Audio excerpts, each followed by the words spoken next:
Sadly, we have not seen the last of this perilous period, as the situation is expected to escalate.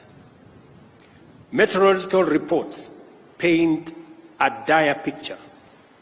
The rains will persist, increasing both in duration and intensity for the rest of this month and possibly after.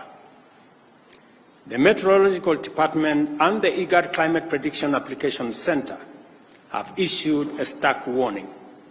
Kenya may face its first ever cyclone. This cyclone, named Hidaya, could hit any time and is predicted to cause torrential rain, strong winds, and powerful and dangerous waves, which could potentially disrupt marine activities in the Indian Ocean and settlement along the Kenyan coast. Our country must act decisively and swiftly to mitigate the devastating impacts of the present crisis and protect life and property. The loss of human life, displacement of people, and destruction of property has been most profound within fragile ecosystems on which the government has taken the following steps.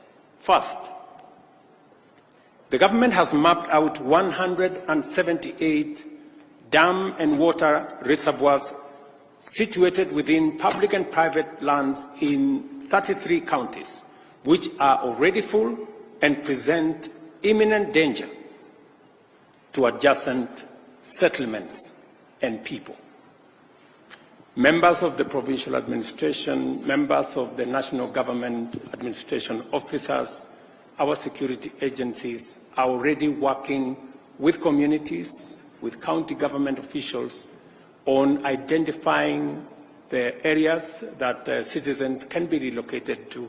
There is a whole of government process underway in different parts, especially in the fragile areas that we believe are dangerous and we need to evacuate citizens. So there is already a comprehensive plan run by the Ministry of Interior, working with county governments, working with communities on the ground.